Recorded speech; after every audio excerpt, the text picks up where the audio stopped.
भाई लोग, शुभम आज आपको बताएंगे जो भारत है अपना इंडिया, इसकी जो मेजॉरिटी ऑफ पीपल है वो इतने अनहेल्दी क्यों है और इतने भद्दे क्यों दिखते हैं।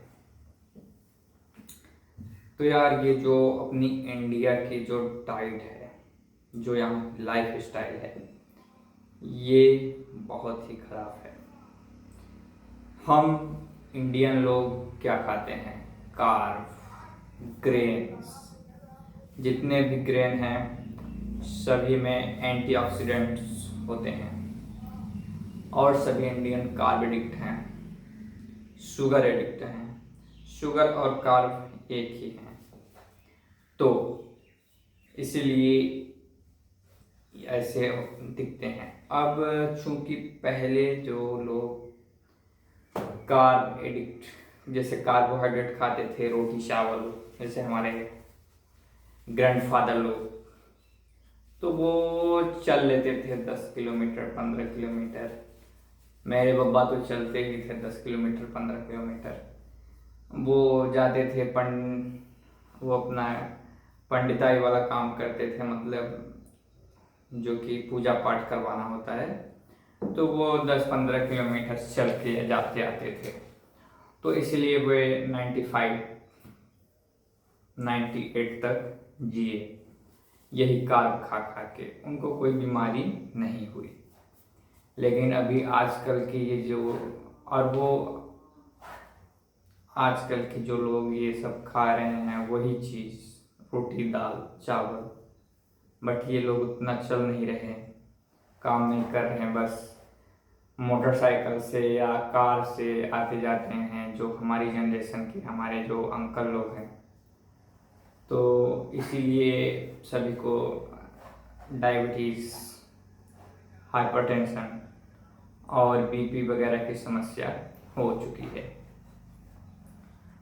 और ये बोलते हैं कि हमारे बाप दादा भी तो यही खाते थे। अरे भाई, बाप दादा लोग इतने मेहनत करते थे, और वो जो चावल खाते थे वे आजकल के चावल ऐसा हाइब्रिड नहीं था। वो पुराने वाले जो चावल, जो लाल चावल थे, जिसको ब्राउन राइस बोलते हैं, अब वे आजकल का जो ब्राउन राइस नहीं, उससे भी अच्छा वाला जो कि मिलेट, जैसे कोदो कुटकी वगैरह, ऐसा चावल खाते थे। तो हो गया, उससे ज़्यादा फर्क नहीं पड़ता। मेन चीज़ है कि उनकी जो शारीरिक एक्टिविटी थी वो बहुत ज़्यादा थी, पसीना निकलता था, मेन बात। और आजकल के लोगों की शारीरिक एक्टिविटी, जो कि फिजिकल एक्टिविटी है, वो उतनी नहीं, बिल्कुल भी नहीं है। धूप तो ये लोग लेते नहीं, धूप में निकलते नहीं, और वो तो सारे धूप लेते थे। तो ये है मेन फर्क। और वो बार बार तो खाते नहीं थे, हमारे इधर इतना खाना ही नहीं था, सही बता। चिप्स वगैरह कभी नहीं, मतलब दुकान से वो कभी नहीं खाते थे, ठीक। जो हमारे बब्बा लोग थे वे सिर्फ क्या करते थे कि जो उनको कभी कभी जब भी वो शादी ब्याह कहीं होता था तभी वो तला हुआ या मीठी चीज़ खाते थे, नहीं तो वो घर में सिर्फ सादा भोजन यानी कि रोटी या चावल खाते थे बस। वो भी पेट भर नहीं, और भी मेहनत करते थे बहुत, तो इसलिए वे इस डाइट पे सस्टेन कर पाए। तो हमें डाइट अगर बदलनी हो तो जिसको बदलनी हो बदले, जिसको मांसाहारी होना हो। और जो शाकाहारी है उनके लिए मैं बता दूं कि आप लोग ओवर ईटिंग मत कीजिए, और थोड़ा सा ही खाइए, अपने ऊपर अपनी भूख पे कंट्रोल कीजिए। मेरी तरह मीठी चीज़ें मत खाइए, जैसे मीठी चीज़ें तो मुझे वो इतना चिपचिपा लगती है, वो चीनी, और वो मुझे अच्छी नहीं लगती है। हाँ, खाने में अच्छी लगती थी, बट वो मुझे अब उतनी अच्छी नहीं लगती, क्योंकि वो इतनी चिपचिपी होती है।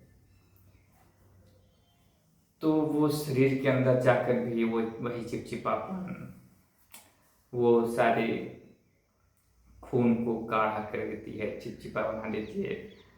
तो मोस्टली जो ये शुगर है, ग्लूकोज है, ये बहुत ही नुकसानकारी है हमारे हर बॉडी के लिए, बॉडी के जिस भी अंग में जाती हैं उसका ही नुकसान कर देती है। अगर आँखों में ग्लूकोज ज़्यादा हो गई तो वो ग्लूकोमा, और जो आँखों की बीमारियाँ होती हैं मोतियाबिंद वगैरह, और वो अगर हार्ट में चली गई, किडनी में चली गई, लीवर में चली गई, तो वो सब गड़बड़ हो जाती है।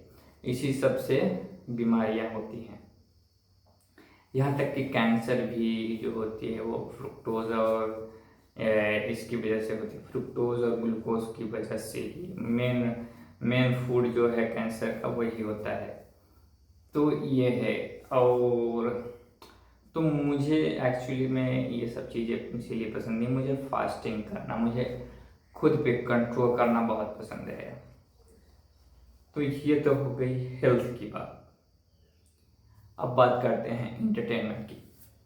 तो जैसे कि ये जो मेरा चैनल है इसमें मैं हेल्थ, इंटरटेनमेंट सभी की बातें करता हूँ। तो इंटरटेनमेंट की बातें मैं अगर करूँ तो यार टॉक्सिक जो मूवी है वो रिलीज होने वाली है 26 अगस्त को। और ये अपना आवारापन 2 और जो बंटवारा वगैरह है ये सब मूवी रिलीज हो रही है 14 अगस्त को। लेकिन जो IMDb की रिपोर्ट है जो जिसमें लोग इंटरेस्ट अपन दिखाते हैं वे पहले नंबर पे वो टॉक्सिक ही है उनकी पहली रिकमेंडेशन, और फिर सेकंड थर्ड पे है आवारापन 2। तो ये मतलब है कि टॉक्सिक को देखने के लिए लोग उत्साहित तो हैं। और जो अपना ये स्टैंड अप कॉमेडी करता है वो समय रैना, उस पर भी हाई कोर्ट ने वो 3 लाख रुपए का जुर्माना लगा दिया है। और ये जो धमाल 4 है वो मस्त चल रही है, वो बहुत ही धड़ाधड़ कमाई कर रही है। 92 करोड़ रुपए वो अभी इंडिया में छाप चुकी है मंडे तक में। तो वो कुल मिला के 150-200 करोड़ तक जाएगी। आगे अभी कोई रिलीज है नहीं। अब वही 24 तारीख को आएंगी जो फिल्में आएंगी। तो द इंडिया स्टोरी वो कैंसर पे और यही फर्टिलाइजर वगैरह पे बेस्ड है द इंडिया स्टोरी। और 24 को रामायण का ट्रेलर भी आएगा। तो वही 24 को कुछ इफेक्ट करेगी डूम से डे ओडीसी भी आएगी उसी दिन। हाँ, तो यही सब उसको इफेक्ट करेगी। और बाकी इधर तो अभी वो कमाएगी ही 150-200 करोड़ तक। तो ये है कॉमेडी फिल्में हो गया, लोग देखने जाते हैं, वो फैमिली फ्रेंडली कॉमेडी है तो ये बहुत दिक्कत की बात नहीं है, अच्छी ही चीज़ है। और वहीं अल्फा मूवी की बात करें तो वो सुपर फ्लॉप हो गई है। उसमें लोगों को उन लोगों की एक्टिंग, एक्शन, उन लड़कियों का मतलब वो जो एक्ट्रेसेस हैं उनकी एक्शन उनको अच्छा नहीं लगा, वो सब उनकी एक्टिंग भी बेकार है, तो वो मूवी फ्लॉप हो गई बिल्कुल। तो अल्फा तो बिल्कुल धड़ाम हो गई, मतलब वो 60-70 करोड़ में ही बुक हो गई। वो लगभग 100 करोड़ में बनी थी, तो वो तो फ्लॉप हो गई। और वाई ऑफ RF यूनिवर्स की वो मूवी थी, इतने बड़े बैनर की, इतने बड़े जगह पर इतना प्रचार प्रसार होने के बाद भी वो सिर्फ 50-60 करोड़ ही तक पहुंच पाई है। तो ये रहा ये सीन। और अभी आगे की बात करें तो और कॉमेडी मूवीज की अगर बात करें तो अभी आगे की कॉमेडी, अब अभी वो अरशद वारसी की मूवी एक आने वाली थी जीवन बीमा निगम। तो उसका तो अभी बहुत ही उसकी हाइप बिल्कुल भी नहीं है। जीवन बीमा निगम की हाइप तो बिल्कुल भी नहीं है। हाँ, उसकी जो अरशद वारसी की प्रीतम और पेड्रो मूवी है वो जो थिएटर में आई है उसकी वो मूवी अच्छी है, उसमें कॉमेडी ठीक है, ज़्यादा फोर्सफुली कॉमेडी नहीं दी गई है, तो वो आप लोग देख सकते हैं, वो अच्छी मूवी है। और भी ऐसी जानकारियों के साथ मैं आपके साथ आता रहूँगा। मुझे आप लोगों से बात करनी बहुत अच्छी लगती है। फिल्में मुझे ज़्यादा वैसी पसंद नहीं है। जैसा मैंने आपको पिछली बार बताया था कि मैं ये लव वाली फिल्म ये सब नहीं देखता। हाँ, जो जो हमारे नॉलेज को बढ़ाएं, जो इस समाज की हकीकत को दिखाएं, जो कुछ एजुकेशन पर्पस जो हमें कुछ सीख दे, ऐसी फिल्म मैं देखना पसंद करता हूँ। तो आप प्रीतम और पेड्रो मूवी ऐसी ही है। अभी द इंडिया स्टोरी आने वाली है 24 जुलाई को, वो भी आप देख सकते हैं। और आप हॉलीवुड मूवीज़ भी आप देखिए, हॉलीवुड मूवीज़ भी अच्छी होती हैं।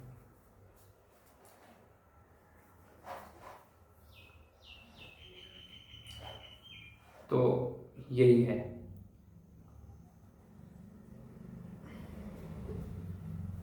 और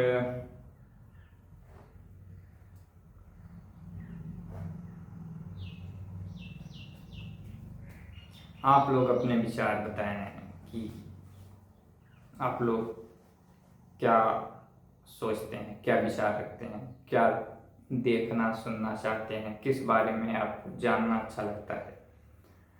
आप लोग अपने विचार रखिए। मैं इंस्टाग्राम पे नहीं हूँ, व्हाट्सएप भी मैं कम ही यूज़ करता हूँ। मैं सिर्फ यूट्यूब पे हूँ, यूट्यूब पे वीडियो बनाता हूँ, मुझे अच्छा लगता है। यूट्यूब पे वीडियो बनाना मुझे अच्छा लगता है। और अकेले रहना, वर्कआउट, वॉकिंग करना मुझे सबसे ज़्यादा पसंद है। मैंने तो अपना नाम ही शुभम वाकर रख लिया है, वॉक विथ शुभम। और सनलाइट, सुबह शाम वॉक वॉक करना सबसे अच्छा होता है। और खाना खाने के बाद, कल भी मैंने वीडियो में बताया था कि 3 बार आपको वॉक करनी है, एक सुबह, एक शाम और एक खाना खाने के बाद। तो ये है। खाना खाने के बाद आप स्क्वाट्स भी कर सकते हैं, या तो ऐसे कुर्सी पे बैठ के ऐसे अपनी पिंडलियों को ऐसे उठा भी सकते हैं, इससे भी आपका ग्लूकोज एब्जॉर्ब होगा। और खाना खाने में आप खाना खाने में आप अगर नॉन वेजिटेरियन है तो के लिए तो बहुत अच्छा है। मैं तो नॉन वेजिटेरियन नहीं हूँ, इसीलिए मैं वेज में जो भी प्रोटीन के सोर्सेस हैं मैं उसको ज़्यादा से ज़्यादा लेता हूँ, जैसे दूध और दूध डेयरी वाले आइटम। नॉन वेजिटेरियन वाले, वैसे नॉन वेजिटेरियन होना घाटे का हिस्सा होता है। आप मेरी बॉडी ही देखिए, वेजिटेरियन नहीं, वेजिटेरियन लोगों की बॉडी उतनी बलशाली नहीं होती, वे कमज़ोर होती है। जो बताते हैं लोग कि वेजिटेरियन लोग भी पहलवान होते हैं। एक वीगन आचार्य हैं, वो बताते हैं कि वीगन डाइट सबसे अच्छी होती है, वीगन वाले पहलवान होते हैं। अरे कहाँ होते हैं वे, बस वे तो फूले ही हैं। आचार्य जो हैं वो फूले हैं, और जितने भी वीगन वेजिटेरियन लोग हैं वे भी ऐसे ही फूले और थुलथुले हैं। अगर इतनी अच्छी वीगन वेजिटेरियन डाइट होती तो हमारे जो देश की हाइट है वो बहुत ज़्यादा होती, लोग हट्टे कट्टे मैस्कुलर होते, और मेडल्स आते, फुटबॉल टीम में जाती इंडिया की टीम। बस वही क्या है कि क्रिकेट क्रिकेट में आगे आ जाती है। कभी कभी एक दो प्लेयर आ गए हैं क्रिकेट में, तो वही सोचते हैं कि बहुत ज़्यादा कमाल कर रही है इंडिया, कुछ नहीं कर रही है। मेडल्स कहाँ हैं, मेडल दिखाइए ना। मेडल नहीं है, और ना हाइट है इंडिया की, इतनी बीमारियां हैं। तो ये सब इसी वेजिटेरियन खाने पे ही ना है, वीगन खाने पे, ग्रेन्स खाने पे। ग्रेन्स में अनाज जैसे कि गेहूँ, दाल, चावल, मक्का, और यही। इससे कहाँ बॉडी बन रही है, इससे कहाँ ताकत आ रही है। इससे बस शुगर स्पाइक होता है, थोड़ी देर के लिए एनर्जी मिलती है और फिर एनर्जी डाउन होती है, फिर दोबारा भूख लग जाती है। हाँ, तो मैं ये नॉन वेजिटेरियन डाइट ट्राई तो नहीं किया है, बट जो ये कॉर्निवोर डाइट और नॉन वेजिटेरियन वाले हैं वे बताते हैं कि यह डाइट अच्छी है, सस्टेनेबल है। बट मैं अभी तो ट्राई नहीं कर रहा हूँ, शायद ट्राई नहीं भी कर पाऊँ। बट हाँ, मैं इतना जानता तो हूँ। और ये इस जानने का फ़ायदा ये है कि मैं अपनी जो आने वाली संतान है, या अपना जो परिवार है वो तो मैं इस वेजिटेरियन डाइट पे नहीं ही पालूंगा, क्योंकि मैं नहीं चाहता कि मेरी जो आने वाली पुश्तें हैं वे इतनी कमज़ोर पैदा हों, इतनी बीमारियों से भरी और इतनी लाचार बीमारियों से ग्रस्त हूँ। इसीलिए मैं आगे अपनी संतति और अपना परिवार नहीं बढ़ाना चाहूँगा इस डाइट पे, वेजिटेरियन डाइट पे। वेजिटेरियन डाइट मोस्टली फेमिनिन के समय जब अकाल पड़ा था उस समय के लिए थी, और उससे पहले भी हमारे ये जो देश के लोग थे वे इतने अच्छे, उनकी ना मेंटल स्टेट थी और ना ही उनकी फिजिकल स्ट्रेंथ इतनी अच्छी थी, नहीं तो 1000 साल तक राज नहीं होते करते इतने छोटे से लोग समुदाय के। और जो हमारे पुराने राजा महाराजा थे वे कैसी चीज़ें खाते थे, वे प्रोटीन रिच फूड जैसे एनिमल फूड खाते थे। जो राजा महाराजा थे, जो सैनिक लोग थे, तभी वो इतने ताकतवर थे। आजकल के लोग जैसे ये चावल दाल रोटी सब्जी खाते हैं, वे खा के नहीं योद्धा हुए। पहलवान जितने भी पुराने ज़माने के पहलवान थे, जो ये बोलते हैं कि हमारे पूर्वज बहुत बलशाली थे, पहलवान थे, तो वे सब अंडे मांस खाते थे तभी वो इतने पहलवान थे। सो इंडिया की जो ये हेल्थ प्रॉब्लम है ये नहीं सॉल्व होने वाली, इसका कोई इलाज नहीं है। इसीलिए मैं इंडिया में अपने बच्चे और अपना परिवार नहीं पालूंगा। और इंडिया में वैसे भी फैसिलिटी बहुत ही घटिया है। यहाँ की जो कानून व्यवस्था है, जो अस्पताल है, सड़कें हैं, एक्सीडेंट होते रहते हैं, तो यहाँ परिवार पालना बिल्कुल भी उचित नहीं है, सेफ नहीं है। मैं खुद अकेला अपना रहूँगा, ऐश के साथ जहाँ मन पड़ेगा वहाँ घूमूंगा। जिस देश में, जिस कंट्री में अच्छी व्यवस्था होगी वहाँ मैं जाऊँगा, रहूँगा, घूमूंगा। मुझे कोई ऐसा बंधन नहीं चाहिए कि मुझे इसी देश में ही रहना है। तो यार अपने वीडियो को मैं यहीं स्टॉप करता हूँ। मैंने एक ही वीडियो में इतनी सारी चीज़, इतने सारे टॉपिक कवर किए, क्योंकि ये नेचुरली मेरे दिमाग में आता है और नेचुरली मैं ये सब कवर करता हूँ। इसलिए आपको मेरा वीडियो पूरा देखना चाहिए। कब कहाँ से मेरे स्टिंग्स से कौन से वो निकल जाए, टॉपिक निकल जाए, मुझे भी इसका पता नहीं रहता। मैं जो भी सोचता हूँ, जो भी कहता हूँ, वो मेरे इंस्टिंक्ट्स तुरंत ही आता है। मेरी जो छठी इंद्रिया है वो बहुत ही कमाल की है। मैं लोगों को देख के समझ में मेरे आ जाता है कि ये लोग ये कैसा है।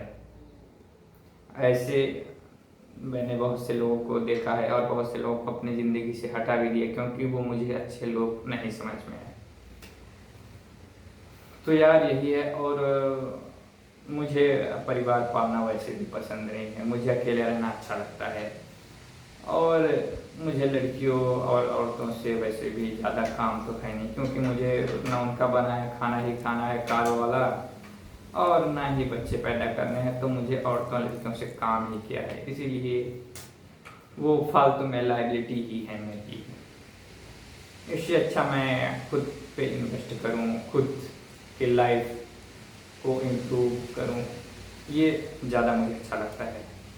तो जो भी मेरे व्यूअर हैं, आप लोग मेरे साथ अगर जुड़ना चाहते हैं तो जुड़े रहिए, कमेंट कीजिए और लाइक शेयर अगर आपको करना हो तो कीजिए, नहीं तो आप मेरी जो ये जानकारियाँ हैं उसका उपयोग कीजिए और लाइफ में ग्रो कीजिए।